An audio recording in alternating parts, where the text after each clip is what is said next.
Parents, if you've been researching ways to help your child, you've probably heard about the vagus nerve. It's quite literally everywhere.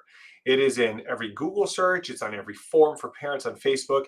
Quite literally, it's probably the most popular topic right now when it comes to children's health. And I have parents that ask us all the time, is vagus nerve dysfunction potentially affecting my child's health or neurological development? So in this video, we're going to dive heavy into that because moms and dads, we want you to understand that this video is for you. If you are a parent of kiddos that are dealing with multiple health challenges and you just have this gut feeling that it's something is related to their nervous system, the vagus nerve, and you want to dive deeper, we're going to spend some time here really talking about what the vagus nerve is, what it does, because I want you to understand for your sake what exactly this is and why it's so important. Now, as we talk about this, right, there's a few things we want to discuss. Number one, we need to know what causes the vagus nerve to go haywire. And there are a number of different things that are involved in messing with the function of the vagus. Number two, it's important that we understand what can be done to help to improve the function of the vagus nerve if there are signs and symptoms that your child may be having issues. So, moms and dads, let's talk about common symptoms that are associated with vagus nerve dysfunction. As you see, this list is long, and this is actually a short list, but of the most common things that we see with children that are having really common types of vagus nerve dysfunction. And these are all research documented. Autism, ADHD, anxiety, asthma, allergies, colic, reflux, constipation, sensory issues, headaches, exhaustion, gastroparesis, emotional dysregulation. And like I said, that's the short list of different things that have been associated with vagus nerve dysfunction. Because we talk about this big term dysautonomia, which is the root of vagus nerve dysfunction. And what's really happening is it's an imbalance. Vagus nerve dysfunction also can be termed as a sympathetic dominance or an insufficiency of the vagus nerve. In either case, what we are going to see is a child that is having major struggles, whether it's gut struggles, whether it's immune struggles, or whether it's neuro-emotional struggles. All of these things are going to be directly associated with poor function of the vagus nerve, because the vagus nerve's job is big. And it's not just covering one specific region, but researchers have shown that the vagus nerve is quite literally the most important nerve in the entire body, because it regulates the body from the inside out. So it is controlling what is called the parasympathetic nervous system, which is more commonly known as the rest, digest, growth, development, healing, and recovery side of the nervous system. But more importantly, the vagus nerve is also directly involved in sensory.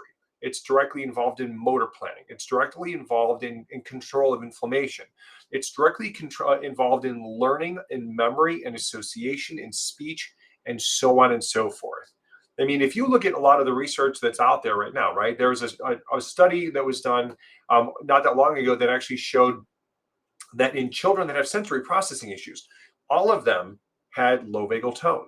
If you look at kids that are on autism spectrum, they have low vagal tone.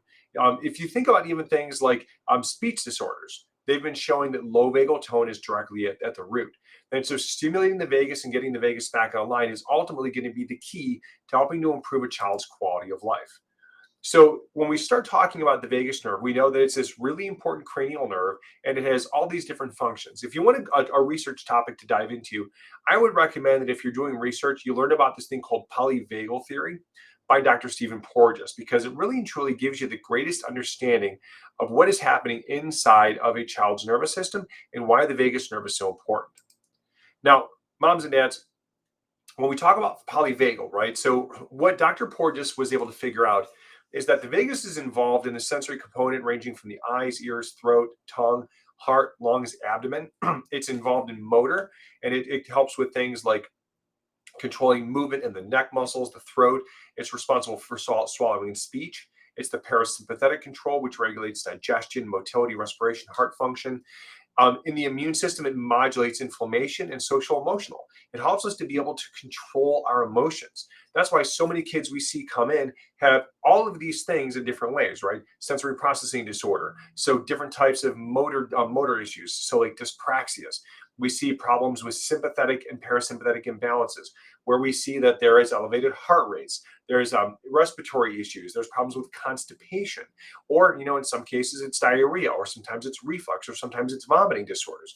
Or we get kids who come in who are sick all the time with chronic ear infections and strep and croup and all of these things over and over and over again. And of course, there's a social emotional side. And you talk about a kid who's on the autism spectrum, it's all of these. But the social emotional can be a kid who has emotional regulation issues, where they can't calm themselves down and regulate their emotions, or they're explosive in their temperamentally behaviors. These things are all over the place. And if you have a child that has a neurodevelopmental challenge of any sort, you're probably saying, check, check, check, check, got multiple or perhaps all of these. And so it's important when you understand the role of the vagus that when it's working the way it's supposed to, it's going to guide and drive these things to happen naturally and on schedule, meeting milestones and happening in a relatively smooth manner. But when it's not, the consequences are so big, as we talked about before, that they're going to carry over into every aspect of a child's life. Now, I do ask, if the information that we're providing here is valuable, I would really love it if you could share this with another parent before we really get much further, because the most important thing that we can do with all these things is to help this message to reach the people that need to hear this. Because quite honestly, moms and dads, I do this work first and foremost as a parent, because I watched my own daughter struggle mightily for 4.5 years with, all of this stuff, right? It was severe sleep issues and colic and reflux and constipation. And then it was anxiety, and it was emotional regulation issues and temper tantrums and meltdowns. And so we got into this role to help her. And so we learned all the things that we're discussing here today so that we can help our daughter, and in turn pass this on to help each and every one of you. Now, moms and dads, what I want you to understand is that there are so many different things that are happening inside of our children. And if we can't understand what is happening, then there's no other way that we can help them to improve their quality of life. So I want to share a case study with you here before we move any further, which I think will give you some really important understanding. So there's a little girl named Zoe that we've taken care of for quite some time. And when Zoe first started into our practice, she came in with a laundry list of different things that she was struggling with. So her mom and dad said that she was waking up at least 2 to 3 times per night. She'd stay awake from anywhere from 10 minutes to 2 hours. She was dealing with some significant speech delays, way behind where she should have been for age. She was constipated. They were always having to use laxatives. She was dealing with a torticollis because she had a very traumatic labor and delivery, which we'll dig into here in a moment. She had extremely high muscle tone. She was incredibly hyperactive. She was having temper tantrums that were very severe. She was having them multiple times per day. And so much so that when she would get upset, she was a headbanger. So she would bang her head on the floor, on countertops. It didn't really matter. And she would stim like crazy. Mom said at the start she would swirl a lot. She would sometimes spin for 30 seconds at a time for no particular reason, at least 10 times per day. And when she came in, she was stimming like crazy with hand flapping. She would do it multiple times per hour. And these things had been there from very, very early on. Mom said that her earliest indications that things were off the tracks, was that she wouldn't latch as a baby, which is telling us there was already stress in her upper cervical spine. She was head banging. She had lots of tension. She had frequent variations in her temperature up and down, which tells us this was autonomically driven from the very beginning. And she had lots of ear infections. So she'd been taking magnesium citrate, aloe vera, and all different types of laxatives to get her going to the bathroom because she struggled so badly with this. She had very unusual eye movements, so much so that she had to go and see a developmental pediatrician. She had very limited speech, speaking only in fragments. And she had been doing things like speech therapy and OT and all that stuff, and with getting limited results. So mom started saying, I need to find something different. And so what was different about what we did is our approach. Our approach was we started looking backwards to look forwards. We dove deep into her case history. So poor Zoe had a very traumatic labor and delivery. And one of the reasons why this becomes important is because birth process has really been pointed to as the largest, most significant trigger for the majority of neurodevelopmental challenges. We cannot neglect pregnancy stress and stress before pregnancy that mom was dealing with, because those are both involved. But the birth process in all of the studies has really been shown to be the major catalyst that tends to be the driving force why so many children are going down the road of developing neurodevelopmental challenges. And Zoe had a very traumatic labor and delivery. So it was also a NICU stay afterwards. So you've got two big things that are triggering a fight or flight response. But what mom saw was this tension. She saw a baby who was holding her head up right after delivery, who cried all the time, who was constantly fussy, who never could seem like she could be consoled. And so, plus, there was the feeding issues, all this stuff that she saw right from the very beginning. Now, what I want you to understand where this becomes different for us is as pediatric chiropractors, we have this really important intimate understanding of the neurospinal system and the way that it influences the brain. And so with Zoe, what she was coming in with initially was this torticollis, which told us that there was the birth injury that affected this region, the upper cervical spine, which happens to be where the vagus nerve roots from. And so she came in with a tremendous amount of torque and torsion and tension in her body. Torque in the neck, tension in her upper body. She was carrying tons of energy. This poor little thing was just constantly on overdrive. So when we first started looking into her, we had to start getting some insights into what was happening inside. And one of the best things that we ever did for her was we were able to capture an HRV. This on the screen here that you see is her HRV. So for context, moms and dads, I want you to understand that that green box, the center zone, right in the very center of that screen at the green is where she should be, right where it says 100. So if you see where she is fully 3 standard deviations below where she should be. That is a significant effect on her nervous system because it tells us that her nervous system is deeply stuck in stress. It tells us that the vagus nerve is not able to kick on and do what it's supposed to do to drive the brain to develop at its max, to calm her central nervous system, which is why she required so much stimulation, which is why she was so hyperactive, which is why she had so many delays with her nervous system. Because from the very beginning, her nervous system was locked into fight or flight because she had such a traumatic labor and delivery with so much force, and she sustained a birth injury. And moms and dads, if you've never heard this before, this whole birth trauma story is really what we see happening time and time and time and time again in the children that we take care of. Now, moms and dads, listen, I want to be very clear on this.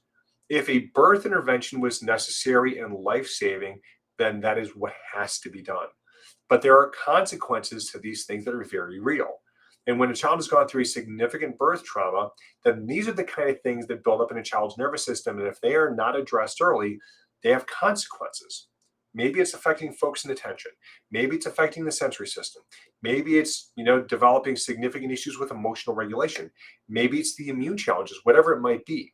But when the vagus nerve and the nervous system are not calm, not able to function the way they want to, and they're interfered with, which is what this is, then the consequences down the road tend to snowball. Because I'm sure if you've got a child that's struggling, you've probably talked to your pediatrician about it, and they probably said, that they'll grow out of it and the symptoms get better, but they don't. What they do is they grow into new things. Colic and reflux and latching issues turns into a temperamental and emotional child, or a child that develops issues with sensory. And it evolves and it becomes all these different things in time that your child is having to deal with, and you watch your child struggle. So the key then, moms and dads, is we've got to get information so we can understand how deeply stressed out this child's nervous system is, and then start doing the hard work of, once you have a plan, is helping that child's nervous system to calm down. And calm down Zoe's nervous system did. So let me share with you. So when we go through and we do our care plans, every single month we are doing progress checks. And I'm going to share with you just a small fraction of the things that mom told us when she was at the 4-month mark, because this is where we started to see that we had massive momentum and massive changes. So let's talk about speech. So when we started, she was way behind on speech. She had shown massive improvements from the very beginning. So for example, she started doing things like answering questions when asked. She was using words to go and self-advocate, saying what she wanted. She was showing tons of spontaneous speech. She was even able to sing Jingle Bells and get a full verse in. Her vocabulary was exploding. She was enunciating. She was getting tremendous feedback from her speech therapist, who said that she just exploded with speech. She was showing tremendous amounts more engagement. She was able to sing songs nearly all the time. She was having tremendous engagement with peers and being able to communicate. So she was having really significant improvements in bowel function, going to the bathroom quite literally all the time, like on schedule on a daily basis. She was having massive improvements in sleep. Her torticollis resolved. Her mom said that she was no longer having issues with energy. She was acting like a typical 3-year-old. Mom said that she used to seem chaotic, but now things are much different. She's not crying anymore when she gets dropped off at preschool. She doesn't freak out when she was left with a babysitter. She said that her temper tantrums were essentially resolved. She was having things which you would expect for a normal 3-year-old. She said that her sensory issues, because she used to twirl all the time, she said that she had not done that since she had started into care. Within the first few visits, it was fully resolved. She said that her hand flapping was completely resolved, like essentially gone.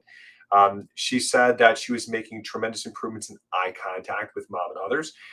She said that the teacher at school had mentioned that she's making eye contact up to 80% more than what she had when she started.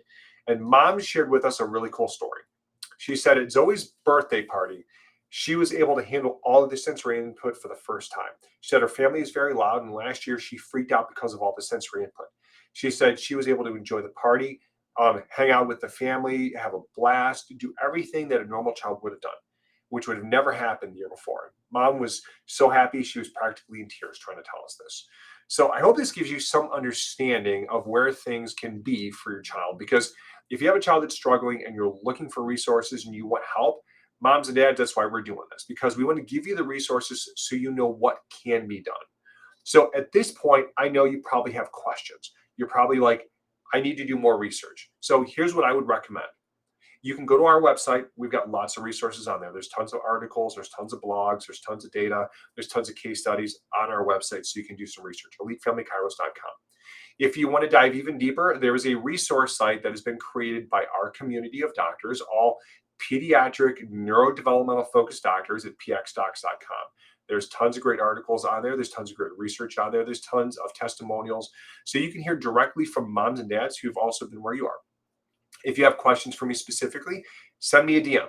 You can go right to our Facebook page, facebook.com/elitefamilykairos, or you can go to our email and send us an email directly at info@elitefamilykairos.com. Also, moms and dads, I would have one more big ask. If this message was valuable to you and it gave you some hope, some answers, was able to help you in some way, please share this by sharing this on social media wherever you're watching this. Send this to a friend, send this to a loved one, help somebody else to get this information, because ultimately the only thing that we care about in creating all this content and creating all these videos is to make sure that we're able to reach that one person who needs to hear it, so that your child can be the one that benefits from getting the right care that they need, so we can help to unlock their quality of life. Because ultimately, moms and dads, this is what we care about more than anything else, is helping you to help your child so they can have the quality of life that they deserve. So moms and dads, I hope that this gave you value. I thank you so much for spending some time with me. If you have questions, send us messages. That's what we're here for. God bless each and every one of you, and we'll talk to you in the next video.